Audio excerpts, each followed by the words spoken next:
It started like any other Wednesday. The sun had barely risen when I left the office early after a last-minute systems outage got resolved faster than expected. I decided not to tell anyone I was heading home. It was supposed to be a surprise, a spontaneous gesture in an otherwise routine life. My wife, Alyssa, had recently picked up yoga. Not just the once-a-week class kind, but daily, devoted religious yoga. She insisted it helped her center herself, relieve stress, and reconnect with her body. I supported it, even encouraged it, despite how much it had started to take over her schedule. She'd hired a private instructor to come 3 times a week, a guy named Dorian, tall, lean, with that calm voice that made everything sound sacred. I'd met him once in passing. He seemed polite enough, maybe a little too comfortable in our house, but I didn't think much of it. After all, Alyssa was my wife, my partner of 6 years, the person who helped me through job losses, hospital stays, and every rough patch we ever faced. I parked down the street so my arrival wouldn't be obvious. Maybe I'd pick up flowers next time, but today I just wanted to see her face light up. The front door was unlocked. I stepped in quietly out of habit not to scare her. The living room was spotless, no sign of anything unusual. Then I heard it. A sound muffled, breathy, almost rhythmic, coming from upstairs. I paused. It was probably just her doing breathing exercises, I told myself, or holding some deep stretch like she always said. But the voice I heard next made my heart skip. "That's it, deeper, hold it, yes, right there." I froze at the bottom of the stairs. That wasn't her voice. It was Dorian's. My throat tightened, my ears rang, my legs moved without permission. Step by step, I climbed the stairs, trying not to make a sound. I stopped just outside the yoga room. Alyssa had converted our guest bedroom into her sanctuary, complete with incense, mats, mirrors, and soft lights. The door was mostly closed, but not latched. I could see through the small crack. There she was, Alyssa, her back arched, hair messy, hands gripping the mat. Dorian was behind her, shirtless, hands on her waist, murmuring something low and breathy.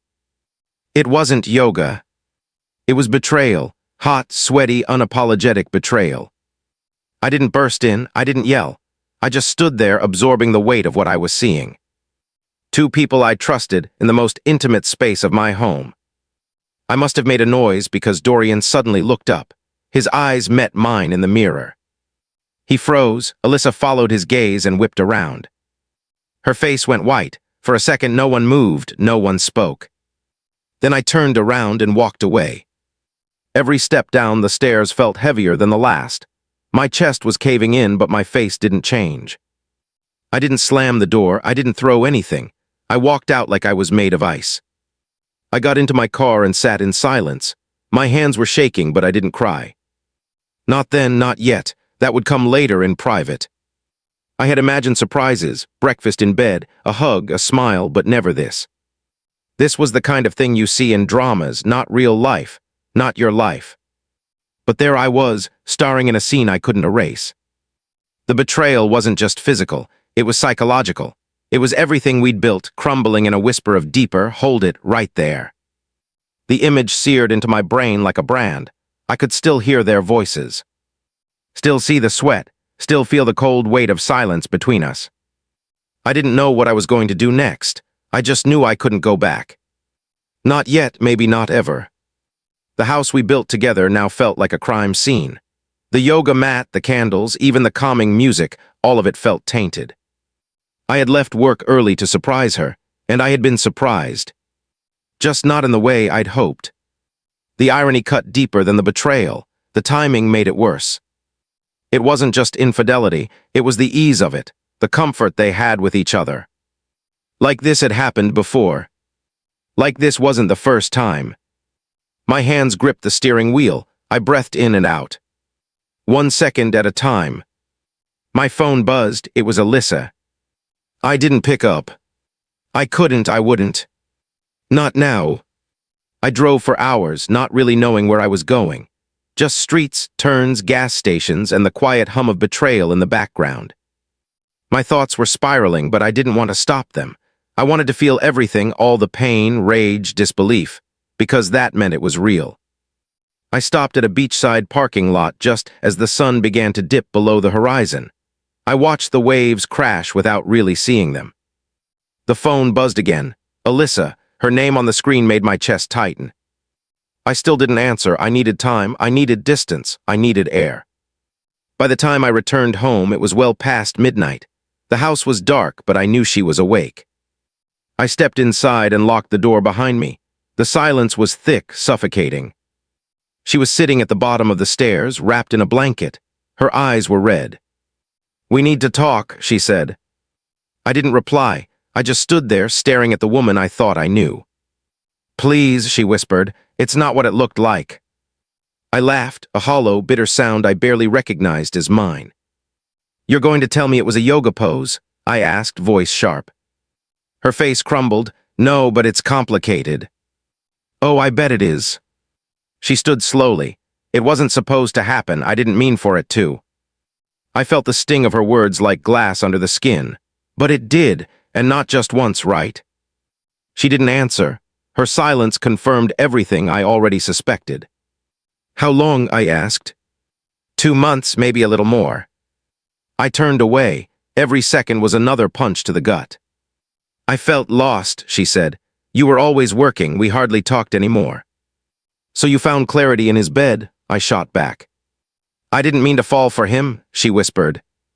That hit harder than anything else. Fall for him. It wasn't just lust, it was emotion, attachment, something she no longer had for me. "I think you should leave," I said, my voice low and even. Her eyes widened. "This is my home too." "Not after what you did in it." She stood frozen in place. Tears streamed down her cheeks, but I felt nothing. I went upstairs and grabbed a blanket and pillow, handed them to her without a word. Then I walked back up and closed the bedroom door. I didn't sleep. I stared at the ceiling, reliving everything, every smile, every kiss, every lie. At 4 a.m., I heard the front door open and close. She was gone. I didn't chase her. Over the next few days, the silence in the house was deafening. Dorian never showed up again. I packed her things, every photo, every trace of her presence boxed and sealed. I dropped them off at her sister's house. I went back home and sat on the bare couch. The space felt cleaner, colder, real. Friends started calling. They'd heard things, whispers. Some had seen her with Dorian weeks ago. So I wasn't crazy. I wasn't imagining the detachment. The betrayal wasn't sudden. It was slow, layered, calculated.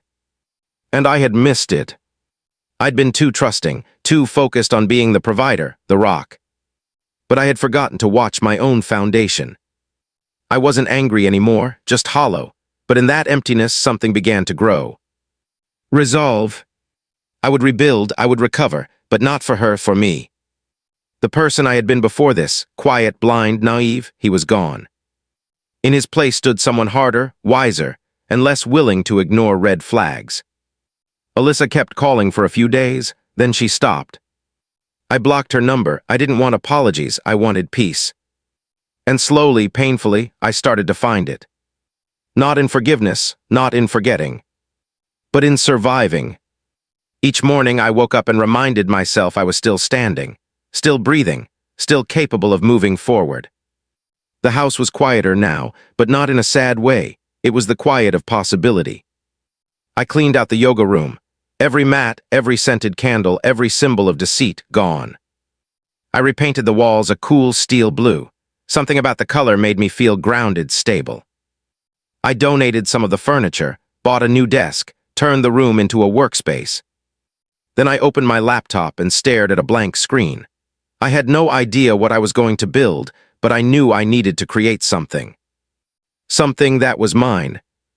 I'd always wanted to start my own consulting business.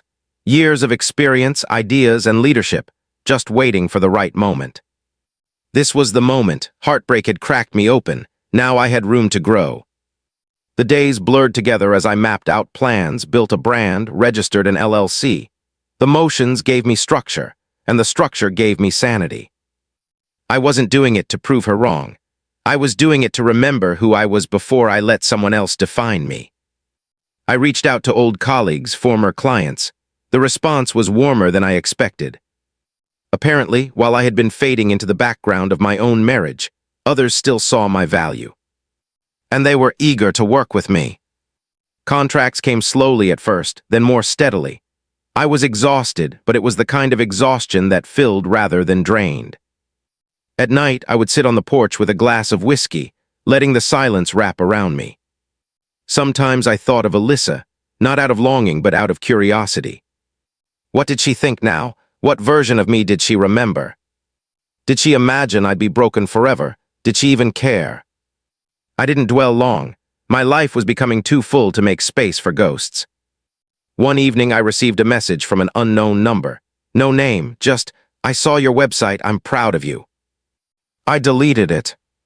Pride from her meant nothing now. I attended therapy once a week. Talking helped. It gave shape to things I didn't have words for. Like how betrayal can feel like death, and how healing feels like being reborn in pieces.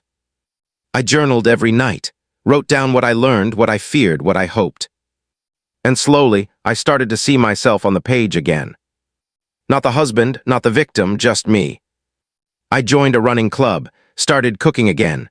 Little things that once felt like luxuries now felt like rituals. There was peace in the mundane, comfort in the routines. One afternoon, while grabbing coffee, someone tapped my shoulder. "Hey," a voice said. It was Dorian. My stomach turned, but I kept my face calm. "Didn't expect to see you here," he muttered. I stared at him for a long moment. He looked thinner, older, unsure. "I'm not going to hit you," I said, "in case that's what you're worried about." He laughed awkwardly. "I deserve it." I shrugged. "Probably, but you're not worth the bruise on my knuckles." He looked down. "She's not with me anymore." I raised an eyebrow. Shocking. He nodded. "I didn't come here to explain, just wanted to say I'm sorry." "Noted," I said. "Now move, I'm next in line." He stepped aside. I ordered my coffee and walked away. The moment didn't stay with me long. It didn't need to. I had bigger things to hold on to now. Dreams, peace, self-respect. That night, I opened my laptop again and reviewed a new client proposal, a tech startup from Austin. They needed someone to streamline operations. I was the guy. The pay was good, the challenge even better. As I hit send, I realized I hadn't thought of Alyssa for an entire day. And that, more than anything, felt like healing. Not erasing the past, but replacing it. Replacing her memory with a life I actually wanted. A life that didn't need a yoga mat, a mantra, or a lie. Just truth, just growth, just me. Moving forward 2 steps at a time. Not after that. It had been nearly 4 months since the day everything fell apart. Life was no longer measured in heartbreak, but in progress. I had clients now, a team of 2 remote contractors, a modest but growing reputation. My days were full, my nights were quiet, and my heart no longer clenched at the thought of her. I had rebuilt the framework of who I was, sturdier, leaner, more honest. Then came the letter. A plain white envelope slid through my mail slot, no return address. Inside, a note written in Alyssa's handwriting. "I need to see you, just once, please." I stared at it for 10 full minutes, not because I was tempted, but because I wasn't sure if I should feel anger or indifference. In the end, I folded it and left it on the kitchen counter. I wouldn't reply, let silence be my answer. 3 days later, she showed up. I was working from home when I heard a soft knock on the door. I opened it, and there she stood, smaller somehow. She looked like she hadn't slept in days. Hair pulled back, eyes puffy, coat oversized on her frame. "I'm not here to make excuses," she said. "I just needed to say I'm sorry." I let her stand in the doorway. No invitation in, no gesture of forgiveness. "I've been in therapy," she continued, "trying to figure out how I let everything fall apart." I said nothing. "You were a good man, better than I deserved." Still, I said nothing. "I don't expect anything from you. I just couldn't move on without facing you." Finally, I spoke. "You made your choices, and I made mine." She nodded, tears welling. "I see that now." "Good." She stood there a little longer, as if waiting for something. A gesture, a hug, anything. She got nothing. Eventually, she turned and walked away. I closed the door, locked it, and went back to work.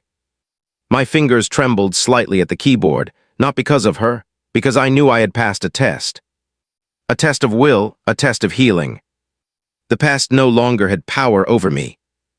Later that week, I received an invitation to speak at a business leadership panel. A small conference, but a meaningful step. I stood before a crowd of entrepreneurs and told them my story, the sanitized version. Loss, reinvention, quiet resilience. People came up afterward to shake my hand. They told me I was inspiring, brave, grounded. And for the first time, I believed them. That night, I walked home under the city lights, grateful. Not for the pain, but for what it taught me. Sometimes, destruction is the birthplace of clarity. And when you no longer fear your past, your future becomes limitless. Alyssa was a chapter, one full of lessons, fire, and endings. But I had moved on to a new book. And this time, I was the one holding the pen. 2 weeks after the conference, something unexpected happened.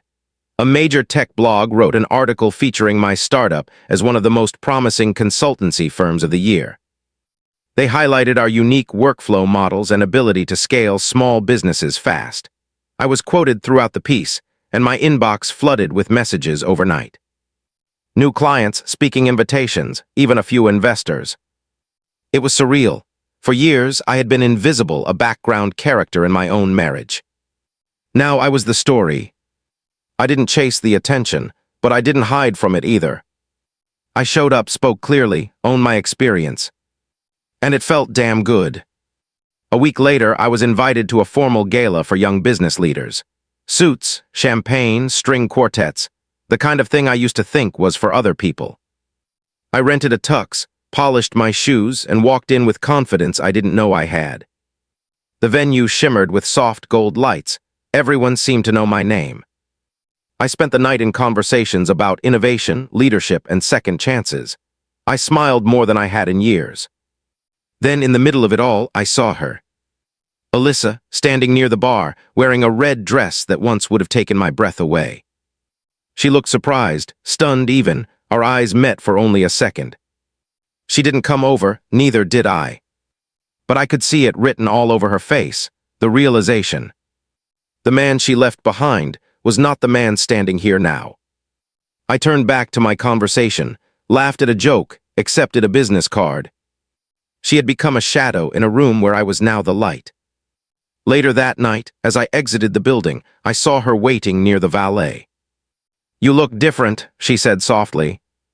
"I am," I replied. She hesitated. "I read the article. I didn't know you were doing so well." "You didn't care to ask?" She nodded, defeated. "I made a mistake."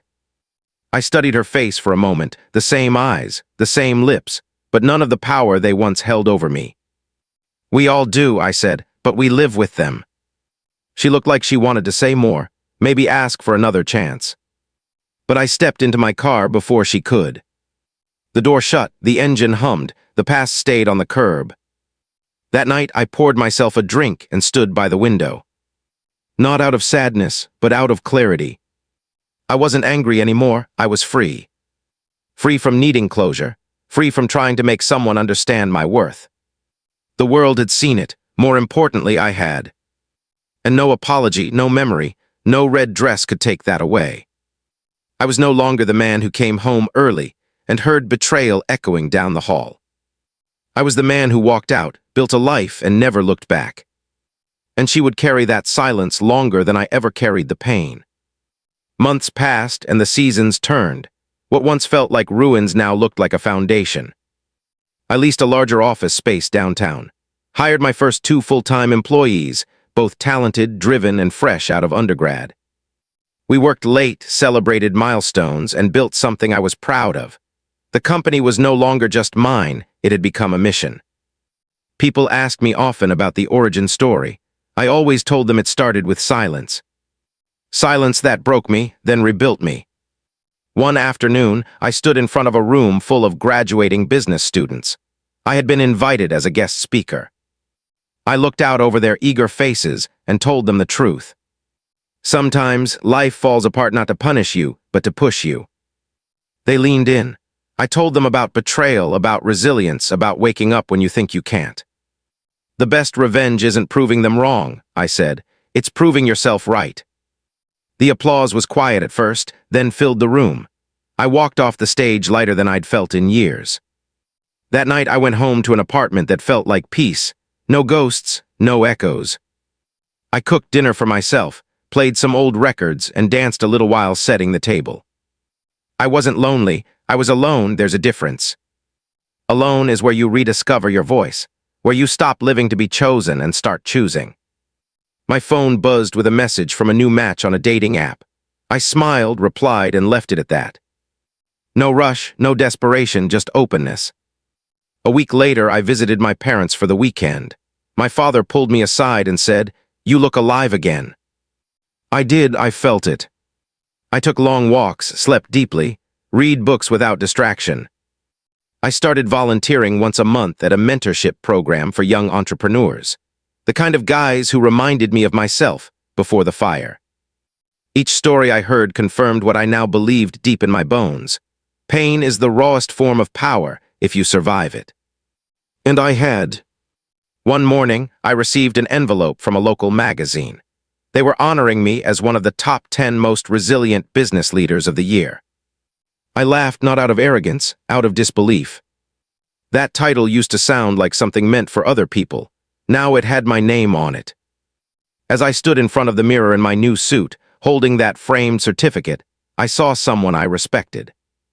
Not because he was rich, not because he was successful, but because he never gave up on himself. Because he let life break him and didn't let it define him. Because he walked through betrayal and didn't lose his integrity. Because he knew now, more than ever, that everything you lose clears space for what you deserve. I was never supposed to come home early that day. But maybe I was always meant to. Because sometimes, the worst moments are just the start of the real story. And this was mine.